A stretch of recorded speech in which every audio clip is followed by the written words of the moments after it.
আপনি কেন জিজ্ঞেস করছেন? এর পরবর্তী সরকার আসুক, আপনাদের নির্বাচিত সরকাররা আসুক, তারাই দায়িত্ব নিয়ে তারা করবেন, কি করবেন না করবেন। আমাদের অনেক গৌরবের ব্যাপার আছে যেগুলিকে আমরা নিজেরা স্বেচ্ছায় বিতর্কিত করতে চেষ্টা করছি, এটা করা উচিত না। হলো প্রবাসী অস্থায়ী সরকার, পরবর্তী পর্যায়ে এটা মুজিবনগর সরকার হিসেবে নামকরণ করা হয়েছে। তো এটা আমাদের বাস্তব ইতিহাস। ইতিহাসের উপরে কোনো কিছু আরোপ করা যায় না।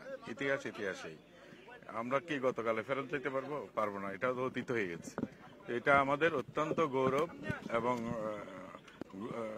বীরত্ব ব্যঞ্জক অধ্যায়। এইখানে যে প্রবাসী সরকার বলি, আমরা অস্থায়ী সরকার বলি, যে সরকারের শপথ গ্রহণ, এখানে এটা জাতির জন্য অনেক গৌরব উজ্জ্বল একটা অধ্যায়। এটা অমলিন থাক, আমরা চিরকাল যেন এই শ্রদ্ধা ভালোবাসায় সবাই যেন এটাকে বরণ করতে পারি, এটাকে উদযাপন করতে পারি। এইটা মেহেরপুরকে, বৈদ্যনাথ তলাকে, এই অঞ্চলকে ধন্য করেছে এই অনন্য অনুষ্ঠান। কারণ এটা মুক্ত অঞ্চল ছিল তখন। দেশি বিদেশি অনেক সাংবাদিক সেই সময়ে এখানে উপস্থিত হয়ে এই শপথ গ্রহণ অনুষ্ঠান করেছে। 10 তারিখে সরকার গঠিত হয়েছে, কিন্তু শপথ গ্রহণ হয়েছে এখানে 17 তারিখে। এটা এই অমোচনীয় জাতির ইতিহাস, এটা অনির্বাণ থাকবে চিরকাল, এটাই আমাদের কামনা। এবং আমরা দেখছেন আপনারা ঢাকা থেকে এসে আমরা সেরিমনিয়ালি এটাকে স্মরণ করলাম, এবং এটা সরকারের সিদ্ধান্তেই এইটা আমরা এসেছি এখানে।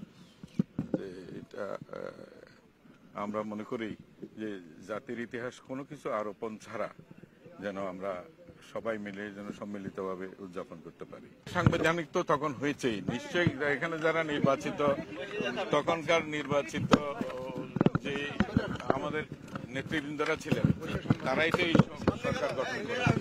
অবশ্যই সাংবিধানিক সরকার, কারণ এটা আন্তর্জাতিকভাবেও স্বীকৃত সাংবিধানিক সরকার।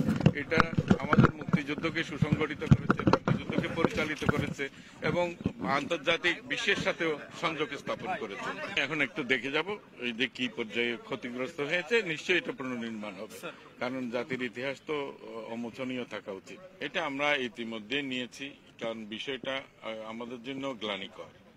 এটা যারা সত্যিকারের মুক্তিযোদ্ধা আছে তারা প্রতিনিয়তই এটাতে বিব্রত বোধ করেন, যে যারা মুক্তিযুদ্ধে অংশগ্রহণ না করেও মুক্তিযোদ্ধা হিসেবে নানানভাবে নিজেদেরকে স্থাপন করছে, নিজেদেরকে পরিচিত করাচ্ছে।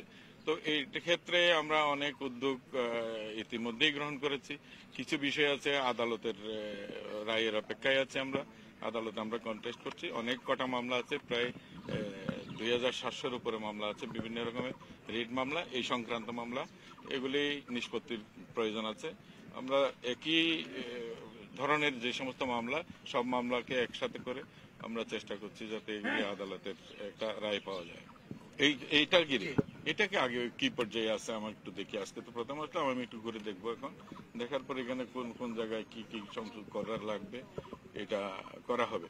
যেটাই করা হবে সেটা ঐতিহাসিক বস্তুনিষ্ঠতার নিরিখেই করা হবে, কোনো কিছুই আরোপিত হবে না, আর কোনো কিছু সত্যিকার ইতিহাস মোছানো যাবে না।